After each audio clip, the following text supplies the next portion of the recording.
whatever you can do to minimize the stuff that's draining you, but you're basically paying attention to what energizes you.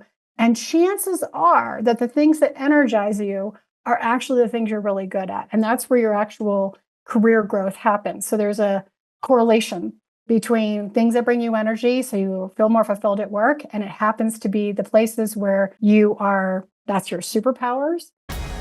Welcome to the Be It Till You See It podcast, where we talk about taking messy action, knowing that perfect is boring. I'm Lesley Logan, Pilates instructor and fitness business coach. I've trained thousands of people around the world, and the number one thing I see stopping people from achieving anything is self-doubt. My friends, action brings clarity, and it's the antidote to fear. Each week, my guests will bring bold, executable, intrinsic, and targeted steps that you can use to put yourself first and be it till you see it. It's a practice, not a perfect. Let's get started. All right, Be It Babe, this is great. This interview, this episode, this whole thing has me lit up. And also, like, afterwards, our guest today and I were just chatting, and she is just such a bright light, and her superpower comes through this whole episode. And I can say that having talked to her before this episode and after this episode. And so we're actually talking about that. And I think it's really interesting. Some of you might be like, oh, I don't have any superpowers. We talk about that too. We also talk about how you can start to find it and how the ease of leaning into that can actually change your life. And it changed Danielle's life. So Danielle Droitsch is our guest today. She's an executive coach. She used to be an environmental lawyer. And so I'm just putting that out there because I think it's so interesting how we can so easily put ourselves in a box or in a track and think that we can't change. It's too late for us. We just got to push through. No, the answer is no. There's support out there for you. There's help out there, and there's free resources for you. So here is Danielle Droitsch. All right, Be It Babe, this is really fun. I recently got to meet our guest today, and I was so excited talking to her. And then Brad got involved, and we just started chatting about life. And you know it's going to be a great guest if you can be fast friends. So Danielle Droitsch, can you tell everyone who you are and what you rock at? Hello, I'm so excited to chat with you today. So my name is Danielle Droitsch. I am zooming in from Salt Lake City, Utah, but from the Washington, D.C. area. And I am an executive and leadership coach, and I'm all about superpowers. So I'm excited to dive in with you about that today. Oh my gosh, I love it. And what a big transition, DC to Salt Lake. No offense to Salt Lake. Yeah. It's so beautiful, no. But yes, from condensed lots of people to spread out. Not so many people. It was quite a transition. I'm here to support my aging parents, but yes, parts of DC I'm happy to leave behind, and love the outdoors here. And we are part of a small enclave of progressive people that are trying to do good in the world. I love it. I love it so much. Okay, so you said you're an executive coach and you are a big fan of superpowers. Is this what you went to school for? Is this something we can get a degree in? How did we get here? No, I totally, it was just so I'm basically trained as a lawyer. So I went and had many years of doing what I thought I should do, what success I thought looked like, did what my parents thought I should do. And I still love that I did part of that journey. But what happened was I was 25 years into my career working at a major organization. I was a manager, and I just hit a wall. And that's when I had this big transformation of, well, if this is it, if this is my career, then, I don't know. This doesn't quite feel like it. That's not what I had aspired to. I was really looking to feel fulfilled. Mm-hmm. And so I went on this long journey. We could talk about it, but a journey where I eventually figured out that I was not putting my superpowers to work at all. Mm-hmm. And it wasn't until I figured them out that I figured out that my pathway, that's not true for everyone, but my pathway was not to be a manager and a lawyer and all of that. It was a completely different pathway, but I never would have known it until I figured out my secret sauce. Oh my gosh. I think so many of us can resonate. There's there's a certain group of especially women who are like definitely told like do all these things, check all these boxes, and then you will feel fulfilled. And then we check all the boxes and we're like exhausted, check, fulfilled. What does that mean? Yeah. What does that even mean? Exactly. It's like, it sounds like a great word, but that's the thing. You could, and then you spend time searching and searching and searching. And we kind of look in all the wrong places. We look on LinkedIn, like, what did that person do? What did my neighbor do? Maybe I need to travel more. Maybe I need more money. Maybe I need whatever, and we kind of keep trying all these different things on. I did. I mean, I was all over the map for years. Like, I was like, okay, maybe I won't work on this issue. I'll work on that issue. Or maybe I should do this, role at my organization. Or, there were certain things I tried that really, really worked. Meditation was something I tried, and it's been in my life ever since. Exercise, same. But there was other things I tried that were like absolutely no-goes. And I remember talking to you and Brad about this, but a lot of what I was trying was like around mission, like purpose. And I was like, oh, I should volunteer here and I should do that. And I actually figured out that spending time on passion wasn't the answer. I'm not at all about let's not do passionate things. But fast forward, it took me like 3 years to figure it out. I felt like, oh my God, like how much time is this going to take? And I finally figured out that the answer had to do with what I was naturally good at. And that's what I mean when I say superpowers. Okay. Thank you for defining that, because I actually think that I think we even talked about this, but I sometimes think that figuring out your purpose or your passion is such a heavy lift. It's because it kind of feels like there's no going back. Like once I figured this out, that's it, and then you're like, but I haven't even tried trampoline yet. I don't know, So it almost, I think some people have a hard time because it could feel limiting. Like once you figure it out, also there's so much pressure, and then what? And then it has to make me money, which I disagree with. I don't think it really does. But I want to just go back to what you're naturally good at. This is something that I think is really hard for people to recognize, because we think it comes so easy to us. So why would it even be worthy? Why would it even be worthwhile? Why would it be valuable? Yes. Oh my gosh, you just sort of nailed it. And this is when I work with my clients, it's like one of the first things I work with my clients on, regardless of what problem or issue or challenge they have, is we start with, where are your superpowers? And that's because they don't know. Yes. Now, I'll bet you there are people listening. I already have 10 listeners going, I don't have any superpowers. I was gifted none of those. My sister has them all. Right. My sister would say that. She would be like, I have no superpowers. And I've spent all these years saying, yes, you do. But it is so natural. They are so natural. They're so innate. They are hidden to you. So if there's one thing that people are listening to right now, I can promise you that you actually, unless you've gone through the exercise of actually figuring out your superpowers, you do not likely know them. And I'm telling this to the people who are like, oh, I know my strengths. And they'll say things like, I'm strategic and I'm a leader and I'm a great communicator. And I'm like, that's like a tiny, tiny, tiny little bit of a strength. It's really about your innate ability to create impact. And it doesn't have to do with a skill that's different. A skill is learned, like trampoline. You can learn word processing, and you can learn, how to put out a podcast, and you can learn lots of things, project management. I'm sure people on this call could say, oh yeah, I can do all those things. That's not your secret sauce. Your secret sauce is in how you create impact in the world. And I didn't know it. And it was only in my 40s that I was actually able to figure out, oh my gosh, I have been all wrong. I've been focused all this time on my skills and my knowledge, and thought that's how we're success. I'm not saying you don't need skills and knowledge. I mean, for sure. But my fulfillment, my growth, my career directory, my clarity about who I am as a person, everything kind of comes back to that. And it takes a little bit of work, but you can figure it out. And I promise you, that's where you start to feel the energy that helps you feel aligned.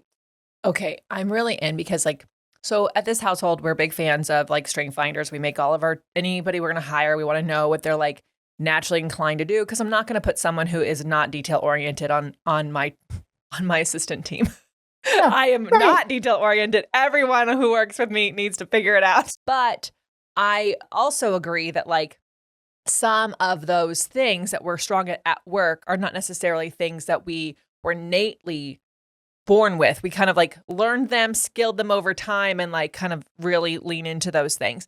I also think that a lot of people busy themselves with all the things they're not good at. So they get the feedback at work that they're not a great communicator, and they take all these communicating classes and they're like working on these weaknesses. That's going to make you feel so far away from your superpower, because like at least going into the strength skills you have, at least can feel good, at least feel accomplished, but maybe not fulfilled. So I guess, can we talk about like how we figure it out? I mean, obviously we need you, but like, can we talk about like a little bit of like, what are some signs we have a superpower, or that we're working with it, or what do we got? Yeah, it is. I mean, you know, definitely encourage taking things like strengths assessments, because that'll just give you some breadcrumbs. It doesn't say how you specifically are good, because these assessments can only take it so far, but it gives you some indications. And I did want to like quickly jump on this whole idea of weaknesses, because we are trained from like itty bitty to focus on our weaknesses. Like the minute you come home with a C or even a D on your report card, your parents are like on you. They're like, you got to move it up. You got to move it up. And we're even doing that to our own kids. Like now I've kind of been reprogrammed for my own kid. It's fine. When you're learning in school, it's good to build that basic skills. Yeah. But when you're getting to, you know, your career, and especially in your middle or later in your career, you kind of already have a lot of skills and knowledge. And so we have a lot of people who are like, oh, I got to figure this out, and taking courses. And, you know, I don't disparage that. I'm all the time like, sure, constantly grow. But your actual growth edge in terms of your full potential, whether you're thinking personally or you're thinking professionally, is not found in fixing weaknesses, period. We know this from the research. So what we want to do is we want to lean into a strength. And so the strength is not a skill. So I'll use myself as an example. I had a lot of skills in the legal space, in the policy space. And I would try to learn and take some continuing education. And I prided myself on, I knew the latest in whatever is going on in the law. And people would give me some feedback on that. So I think, that's what I needed to do. But what was I doing around the office? I had a team. I would meet with them. I would learn about their lives. I cared about their growth. I spent time thinking, okay, how can we make this person better at what they do? And I never gave credence to that part of my role. I was just so focused on more knowledge and more information. And really all around me, I had been the person who actually is really good at helping another person in my office, and eventually in my coaching business, help them actually really cultivate their own potential. And that's through conversation and through encouragement and through a whole bunch of like stuff that I would have never given any sort of like value to. I was like, doesn't everybody do that? No, doesn't everybody get to know that. people? No, people don't actually. No. You're right. I know, but to the point, it's something that's so natural to you. Of course, I want to get to know this person. Of course, I want to hear what their goals are. Of course, wouldn't that be the thing a team leader does? Is like figure out how to help them out. Oh, this is so great. Yeah. So I didn't know that. I was like, literally, I mean, I was always helping my friends out, helping my family out, helping my colleagues out. And I was obsessed with becoming a better, whatever, knowledge person in the legal space. And I wasn't really growing in that space. I was okay, but I wasn't extraordinary. And I remember there was a time later in my coaching career where somebody came to me and after a coaching session, and they were like, you're amazing. You're so good at what you do. I had never heard that kind of feedback when I was in my profession. Never. No one ever came to me at work and said, you are the most amazing lawyer. I was like, got some good reviews, but like when I noticed that actually I had leaned in to this part of me that I had kind of treated as not very valuable. I was like, oh, you're just Miss Relationship person. Well, guess what? That's it. It's relationships. It's cultivation. It's all of that stuff. And so then suddenly I get the feedback, that's where your superpower is. So it does take a little bit of time to figure out. It's a great practice. And the key way to know your strengths is when you feel energy.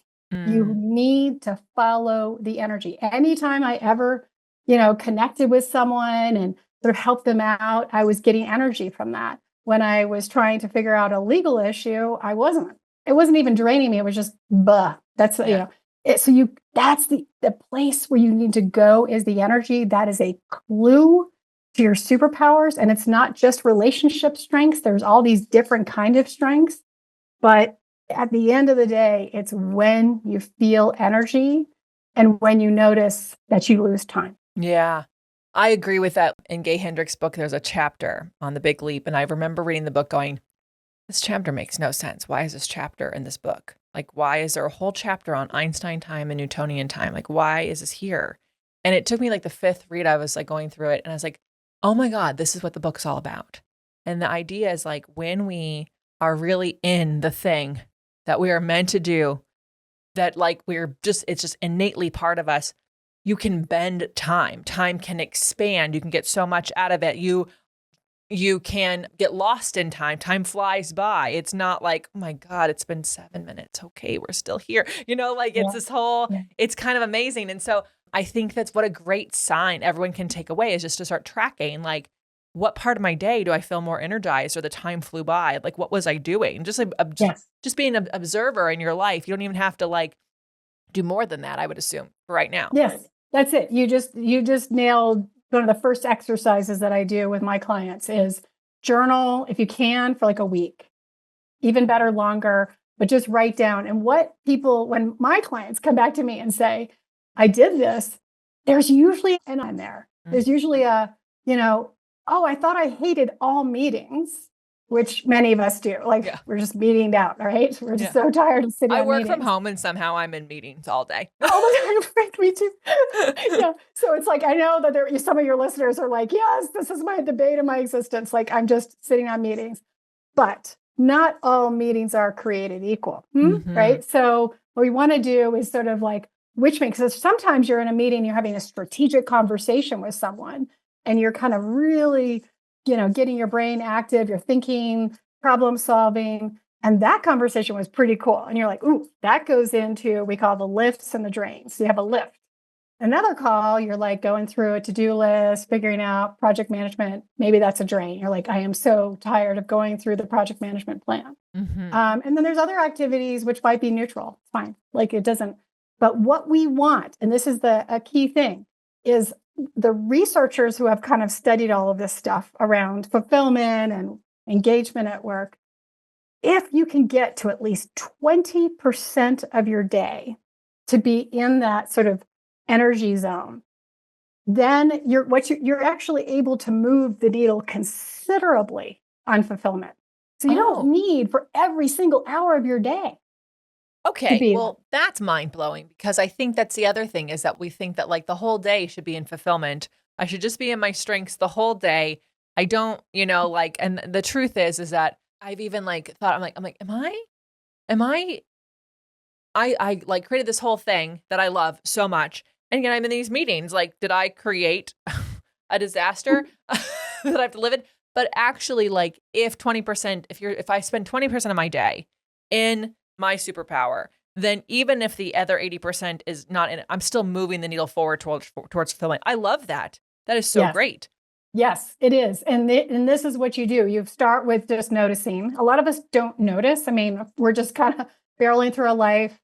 And a lot of what I know you talk about, Lesley, all the time is just waking up to your life. You just got to wake up. You got to just start noticing.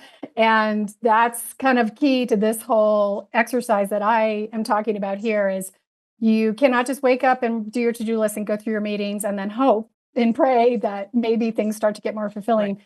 You have to start to notice like, okay, that was draining. You don't have to like be judgy about it. You don't have to be like, oh my gosh, I hate my job. You don't have to be like that. You can be like, okay, I am going to take some time objectively and look, because sometimes people come to me and they're like, I hate my job. And then they realize there's one part of their job that they hate. And there's another part of their job they actually really enjoy. They're just not paying a whole lot of attention to it. And they could magnify the part of the job they love. They may not be able to get rid of the part of the job they hate. Let's all be honest. Like there's parts that I don't love. I don't love administration of my business, calendaring. It just drives me crazy. Right. So we just have to kind of look for those things that we're able to magnify the things that bring us energy. And that is usually the first step to the creation of more fulfilling work. And what I mean by magnifying is more time, maybe, or just more attention in that space. And what people have noticed, again, back to the research, is that their actual levels of fulfillment engagement go up in their jobs. And it doesn't matter what kind of job. It can be the most restrictive job out there. And it still creates more energy if you focus on the 20%. Okay, I do think this is great because I think it's so easy for us to go, oh my gosh, I'm going to work and I'm stressed out, so work stresses me out. So we just have to we create a reason.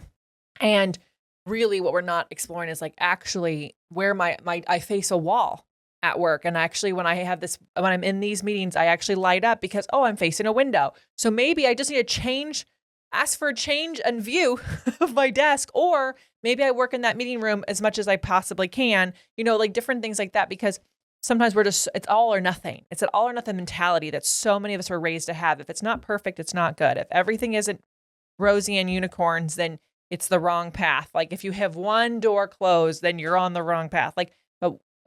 Danielle, you're giving us so much permission because first we're just observing. And I think that's really hard for the perfectionists and overachievers listening. But my dears, in just observation mode of how your day is going and where your energy is ebbing and flowing. And then it's trying to magnify where the energy flow happened and then seeing what's going on. Because maybe we don't have to quit the job. I read this one book a long time ago. I think it was called Sunny Side Up or something like that. I remember the author's name. Her name is Amy Spencer. And there's a whole chapter on parking the car or driving away, right? But not idling. And sometimes we think we have to just get rid of the whole job, but it actually pays all these things I want, so I'm just going to deal with it. When what you're saying is well, what if we can magnify that? And that magnification might actually lead to another role, or it might lead to a whole other career. You might actually end up like you did, switching because you leaned in so much, but you don't have to know right away. No. And in fact, I would say a lot of people, I fall into this trap too, everyone. We all fall into it, but the trap is I will finally be happy when ... That's why this podcast exists, for that win. Stop doing the I will finally be happy win. Yeah, it's and this happens with jobs all the time. I mean, people have most of the American workforce, 70% of the global workforce are not happy in their roles. That's incredible. That's insane. A staggering and very unsatisfying statistic. And that's not just pandemic.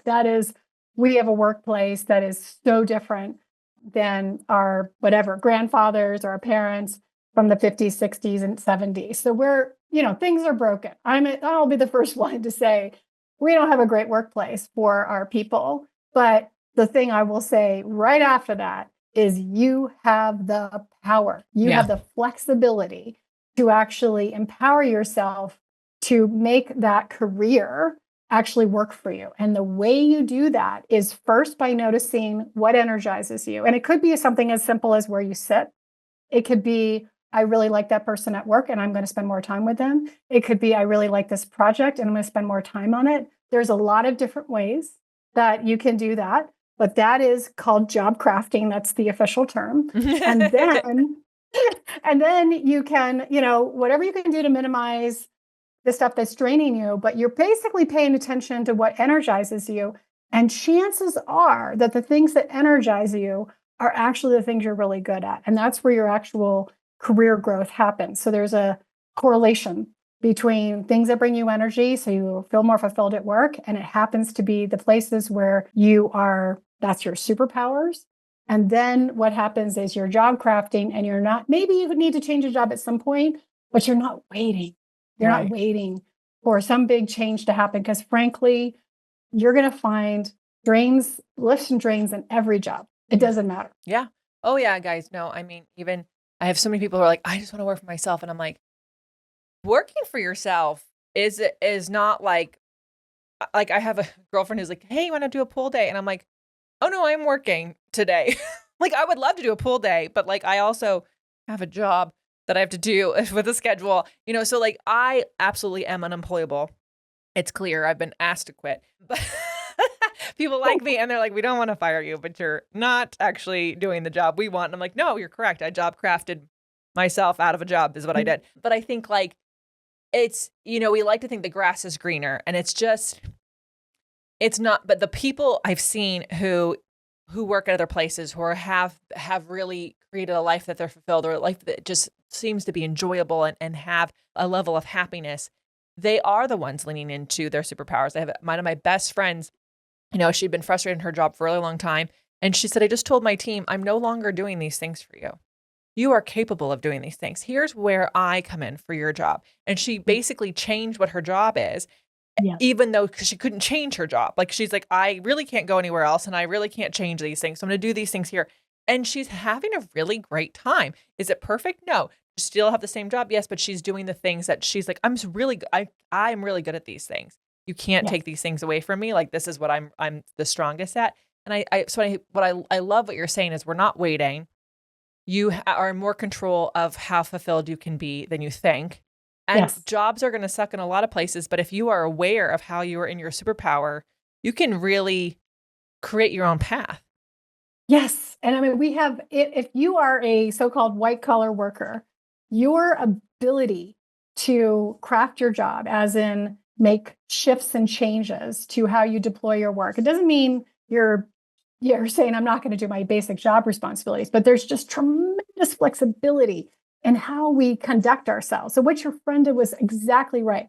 There are things I'm not going to do anymore. I'm not going to do that. You can do that. We're going to get it done, but it's not going to be necessarily on my plate. The kinds of things people are doing are they start to change the number of meetings or the nature of the meetings that they're having. If you're a one-to-one person, more one-to-one and less group. If you don't have enough time on your calendar to strategize, you really enjoy sort of getting into the data, then you need to like craft time around having that space and time because you're going to actually bring a better strategic mind because you're not sitting in meetings all day. There's lots of different ways you can job craft, but it starts with you. It starts with you knowing, where am I energized? What do I enjoy? Where am I drained? What's neutral? And then you just move the needle. And you might say, hey, I think I'm at 20% already, which is great. If you are, I want it to be 30%. I want 30% of my week to be in that strengths or energy zone. And here's what I'm going to do it. And I promise you, at 10% might seem like a little number. It's like, oh, it's just 30%. Guess what? You will notice it. You will notice it. You'll start to feel more fulfilled.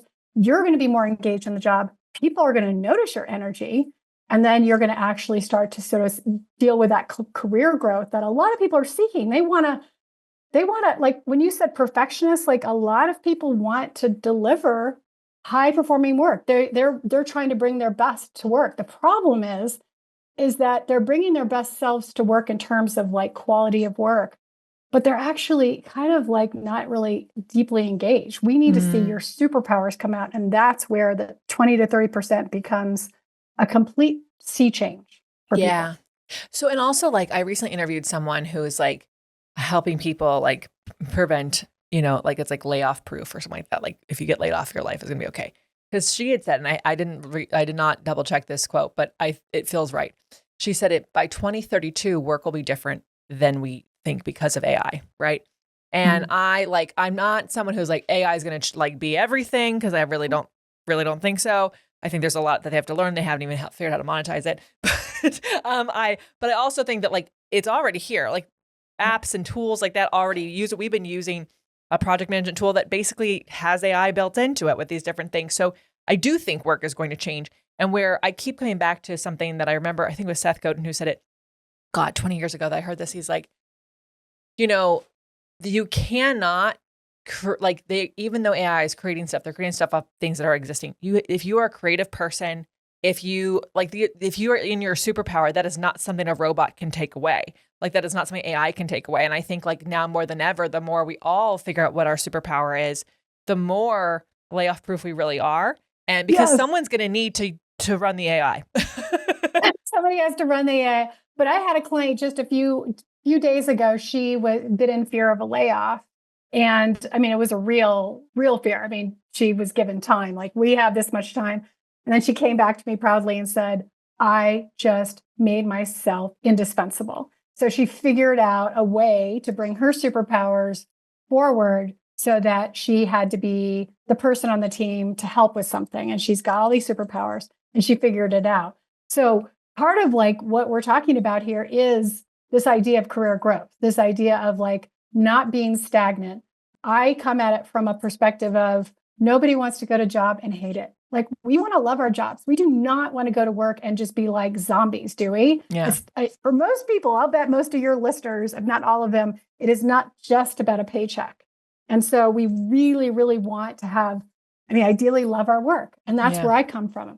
But if you're also thinking, I want to love my work and I want to grow, I want to think about where my career is going, then yeah, by all means, figure out your superpowers and very quickly, because it is not about skills and strengths. When you're mid to senior in your career, everybody else has those skills and strengths too. And of course, AI is coming to pick them up. Yeah. It's going to be found in this secret way, this unusual way for you to manage people, to be a strategic thinker, to influence others. I mean, these are all what strengths are. They're soft, but they're crucial.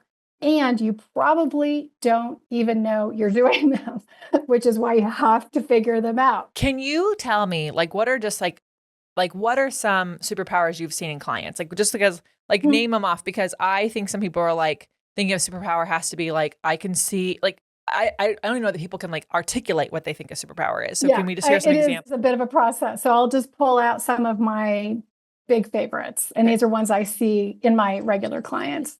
Achievers. So achievers are people who they're basically laser focused on getting projects done. It is not just about the project. It's that they are tireless workers to reach a result. And they might have examples of that, like degrees they might have achieved or projects, but the achievers are the ones who actually get the job done. And then you have the examples of that.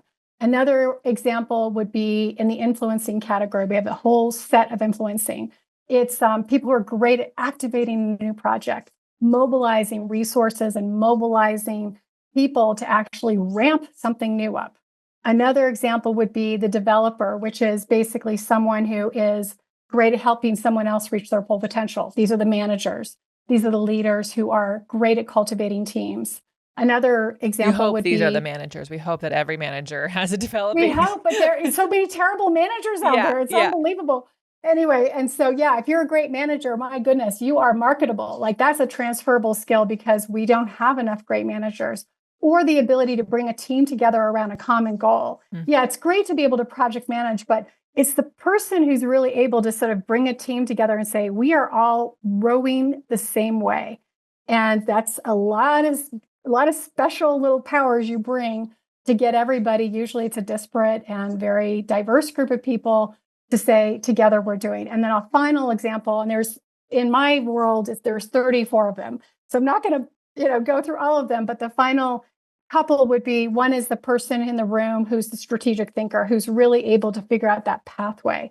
They're thinking, hey, we have this challenge or this problem. They're the one who just incisively can cut through all the noise and figure out what the pathway is. And they might be getting there first before everyone else, and they don't understand why no one else figures it out. And then the final one I'll share is the person who is the ideator, the person in the room who is just great at generating ideas, cultivating new things, innovation. Sometimes that's the ad people and the sales people, but sometimes that's just, you're just a person in the room saying, I have an idea. Those are just at a smattering. And there was no skills or strengths. I mean, no skills or knowledge in anything I just shared with you. I agree. I'm the ideator around here, and Brad walks around going, no, that we'll take this idea, and that idea, we can do it. It's just that it's going to cost us a lot of money. And I'm like, oh, like, I didn't want to spend that much money on that idea. Like, I just thought it'd be like this easy thing to do. Okay. But like, it's quite fun. And I had no idea, because I was someone like, why can't I finish anything? Why do I have all these, my head is full of ideas and I just feel like I can't. finish anything. And actually it's because that's not my strength. It's not my superpower to finish anything.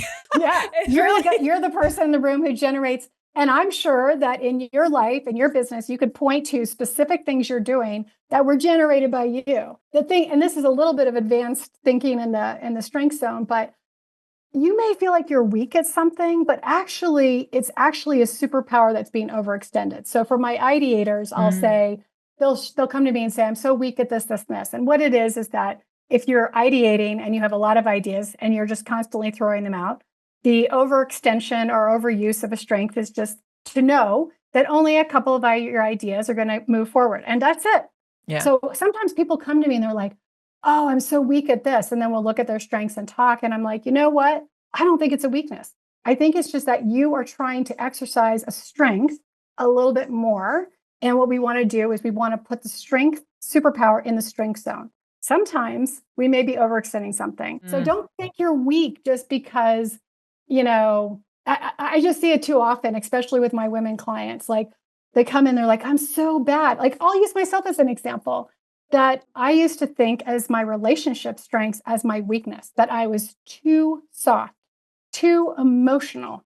And in fact, what it was that I didn't have any space or time in my workplace, which is very, kind of masculine and, very corporate, that there was no space for me to be cultivating my emotional intelligence in there. It was just get things done. But in a coaching space, all of my emotional intelligence was really welcome. So you just want to be really aware that it may not be a weakness. It may be a strength. It's just you have to figure out the right place for it. That makes so much sense, Danielle, because it's the same as me telling people well, you're not really supposed to overwork out. Like you might actually be working out too much. And that's why you have aches, pains, injuries, high cortisol levels, terrible sleep. Like there is a balance. So that to me makes so much sense. This is really refreshing and quite cool and also approachable. And I just want to highlight, it really is a be it till you see it, because you get to start in observation mode and then you get to play in a low percentage, you guys, and that's so great for the perfectionists who are practicing recovery to be what's this percentage and how can I dial it up a little bit more and a little bit more at a time until, oh my gosh, you are totally loving what your day is like. I just thank you, Danielle, for just highlighting all of this for us. We're going to take a brief break and we're going to find out where people can find you, follow you, and find out their superpowers with you. All right, Danielle, where do you hang out? Where can they learn their superpower? What do you have for us? You find me on LinkedIn. Connect with me. Please reach out, connect with me on LinkedIn. I have a gazillion resources there on everything from leadership to confidence to superpowers. That's the best place to find me where I hang out. I also am on a couple of other places, and you can find me on my website at Time for Wellbeing, the number 4, timeforwellbeing.com. Perfect. Wonderful. Y'all go check her out on LinkedIn and then go check out our website for those free resources. We love that. You have given us some great stuff already, but bold, executable, intrinsic, targeted steps people can take to be it till they see it. What do you have for us? Yeah. So just follow your energy. That's where your superpowers live. The clarity doesn't come from thinking harder. Confidence doesn't come from faking it. I know this is something you've said a lot. They come from activating what's true about you. That's beautiful. I couldn't agree more. It's really, I had someone at the end of another podcast go, you're so confident. And I'm like, how did you get to be so confident? I'm like, I think I just keep trying to do what I said I was going to do each and every day. It doesn't come, you don't get deemed it, y'all. No. And I honestly, I have led many people to this confidence journey, and we all are waiting for this mindset to show up. And we know, again, I'm a research-based gal. Confidence is not built through the mindset. It is built through action and failure and success and getting right back up. And I would say I've gone through that gamut like many of your listeners have. It sounds like you have too, but it's not through waiting for it. It is really about action. Yes. All things yes. Danielle, we are so grateful to have you. You just have been so wonderful. And I'm so excited that you figured out your superpower is so you could be doing this with other people. Thank goodness. I mean, I'm sure you were a great environmental law lawyer and the environment needed you, but I think all of us ladies here and the few good men who listen need you too. So thank you all. You guys, how are you going to use these tips in your life? Make sure you tell Danielle on LinkedIn that you tag the Be It Pod. Share with a friend who needs to hear it. Maybe you got a friend who's just not really sure what their superpower is. And until next time, be it till you see it. That's all I got for this episode of the Be It Till You See It podcast. One thing that would help both myself and future listeners is for you to rate the show and leave a review. And follow or subscribe for free wherever you listen to your podcast. Also, make sure to introduce yourself over at the Be It Pod on Instagram. I would love to know more about you. Share this episode with whoever you think needs to hear it. Help us and others be it till you see it. Have an awesome day. Be It Till You See It is a production of the Bloom Podcast Network. If you want to leave us a message or a question that we might read on another episode, you can text us at +1 310 905 5534 or send a DM on Instagram at BeItPod. It's written, filmed, and recorded by your host, Lesley Logan, and me, Brad Crowell. It is transcribed, produced, and edited by the Epic team at Diseño.co. Our theme music is by Ali at Apex Production Music, and our branding by designer and artist Gianfranco Cioffi. Special thanks to Melissa Solomon for creating our visuals. Also to Angelina Herrico for adding all of our content to our website. And finally, to Meredith Root for keeping us all on point and on time.